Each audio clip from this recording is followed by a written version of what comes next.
No matter how nice a widow is, don't sleep with her. There is no single widow on the earth. Every widow is married. Ọgụ onye isi ụka eso na nne omelu na-enwero nwaanyị ajadu n'elu ụwa na nwaanyị ọbụla di ya nwụrụ na otu mmụọ na-abịa kuchie nye mezie onye nke ga-eje gbu egwu ọlakịrịpụtụ maọbụ nwoke ọbụla ga-abata na ndụ ya na ọ ga-enye aka nkụchasị na o nwere ife ga na-agarị ya nwanne tupu esi na siju disele gị bịa nụrụ nke nnụrụ n'ọnụ onye isi ụka anụnwa echekwa mmasị na kedu ka esi dị ekwuye na till death do us part na nwaanyị ọbụla di ya nalụ mmụọ na okwu ebego amarọkwa m na ọ ka nwelu biko kirie na ihe anụnwa.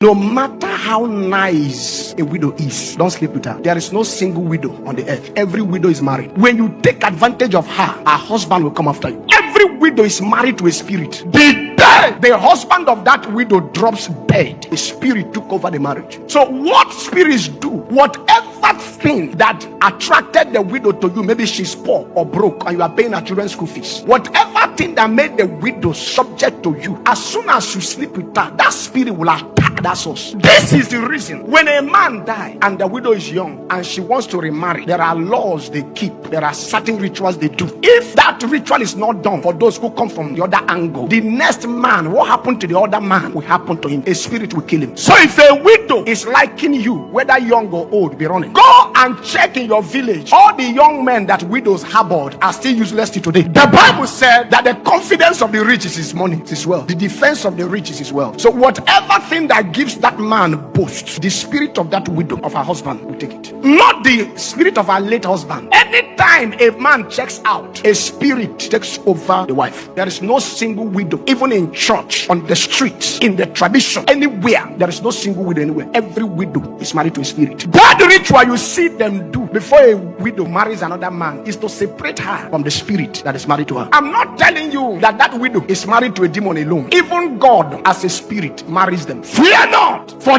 thou shalt not be ashamed, neither be thou confounded, for thou shalt not be put to shame, for thou shalt forget the shame of thy youth, and shalt not remember the reproach of thy widowhood anymore. Why? Verse 5. For thy maker is thy husband. The Lord of hosts, his name is the Redeemer, the Holy One of Israel, the God of the whole shall live in God. There is no single widow anywhere. Ndị be anyị ụnụ anụgokwu ya n'ọnụ ya kpọmkwem, mana o nwee ihe o kwuru ebe anụnwa na onye di nalụ mmụọ bụ na emerọ ihe nwa na-ekwesịrị ime nye emerọ rituals nwaanyị kwesịrị ime wee yipụ akwa na nke nwa ga-eme nke ọzọ eme. Nke a pụtalụnụ na onye mee ife ekwesịrị ime wee yipụ akwa uju na o nwezili ike gabaziala onwe ya, maka na anyị ma na ọnwụ na-ekewa. Ka ezi ihe mezili o ji wee kwuo o doo n'anya na o nwere nwaanyị ajadu ga-anọkata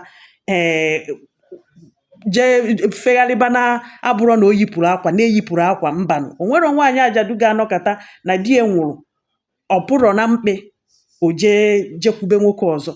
A na-apụ na mkpe, ịpụ na mkpe a bụkwa na rituals o kwuru. Kedụzi ka o si na-emezie ka nwaanyị ajadu niile nye onye di ya nwụkwara anụ emechagodi rituals ihe nwa aka na-eme, mana ọ dị nke mma kwanụ abụnụ m nwa okpuru onwe nke mma.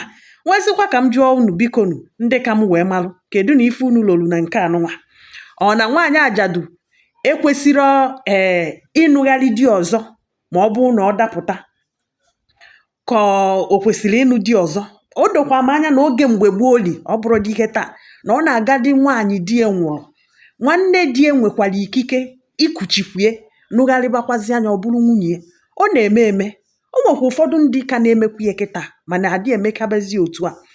Ọ na-eme eme. Nsizi anya ọ bụrụ na mmụọ nwa na-esogharị ọsị unu nụrụ ebe o kwuru na ọ bụrụkwa na mmụọ die na mmụọ ọbụla ga-abịazi isogharịbazi anya. Mmụọ nwa na-esogharị ya ọ na ọ marọ na ha ekewago ka ọ gịnị? Ihe abụkwa ajụjụ na onye ajụjụ adị efukwa ụzọ. Kedụkwa na ife unu lụrụ na nke a denyekwanụ na ngalaba okwu na ikwu amọrọ ibezie. Ka ekwe ndị nke abụ na ọ na-aga odomanya na enwecha young widows. O nwee ndị bụ dị na ka ha ka na nụrụ di anụ difa nwụọ. Ụfọdụ ri ebibedi ebi mana anụgo. O nwedị ndị bụ na ha nụrụ di ofu mbọchị a nụrụ difa nwụọ, ụfọdụ otu arọ, ụfọdụ ọnwa one ma one, ụfọdụ izu. Nya ihe nke a pụtara bụ na ndị a ga-anọgide ka ọ gịnị? Aghọtarọzikwanụ m biko kọwakwalụnụ m ebe a na ọkwa ọmụmụ ka mmadụ na-amụ ebe anụnwa. Ịkụzielu m nkụzielu onye ọbụla ewee mụta ka mmadụ ga-alụkwa ịtọ na-amụ n'ebe anụnwa. Ka udo chikwanụ ndị nke m maka ndị chọrọ udo.